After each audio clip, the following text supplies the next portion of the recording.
நீ எப்படி இருக்க விரும்புகிறாய்? எந்த வாழ்க்கை உனக்கு வேண்டும்?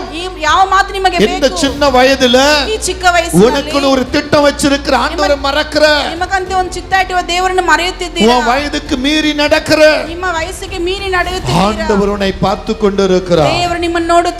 தட்டி கேட்கிற உன் தகப்பனோ, ತಟ್ಟಿ ಕೇಳುವಂತ ತಂದೆಯೋ, தட்டி சொல்லுகிற உன் தாயையோ, ಬುದ್ಧಿ ಮಾತು ಹೇಳುವಂತ ತಾಯಿಯೋ ஏற்றுக்கொள்ளாமல் இருக்கிறார். ನೀನು ಅವರನ್ನು ಅರಿತುಕೊಳ್ಳದೆ ಇದ್ದೀಯಾ? லூக்கா 18:20 இதைத்தான் சொல்லுகிறது. ಸುವಾರ್ತೆ 18:20 ಇದನ್ನೇ ಹೇಳುತ್ತದೆ. கர்த்தர் உனக்கு ஒரு கட்டளையை கொடுத்திருக்கிறார். ಕರ್ತನು ನಿಮಗೊಂದು ಆಜ್ಞೆಯನ್ನು அந்த ಕೊಟ್ಟಿದ್ದಾರೆ. கட்டளை நீ மீறி நடக்க கூடாது. ಆಜ್ಞೆಯನ್ನು ಮೀರಿ ನಡೆಯಬಾರದು. நீ அழகா இருப்பது தப்பல்ல. ನೀನು ಸುಂದರವಾಗಿರುವುದು ತಪ್ಪಲ್ಲ. நீ பெரிய படிப்பு படிக்கிறது தப்பல்ல. ನೀನು ಓದಿರುವುದು ತಪ್ಪಲ್ಲ. நான் இப்படி இருக்கணும்னு நினைக்கிறது தப்பல்ல. ನೀನು ಯಾವ ರೀತಿ ಇರಬೇಕೆಂದು ಯೋಚಿಸುವುದು ತಪ್ಪಲ್ಲ. ಆದರೆ அது கிறிஸ்துவை சார்ந்திருக்க வேண்டும். ಅದು ಕ್ರಿಸ್ತನನ್ನು ಸಾರಿರಬೇಕು. நீ கிறிஸ்துவை சார்ந்திருந்தால், ನೀನು ಕ್ರಿಸ್ತನನ್ನು ಸಾರಿದರೆ அந்த கிறிஸ்துவுக்கு ஏற்ற பிரகாரம் உன்னை ஆசீர்வதிப்பார். ಆ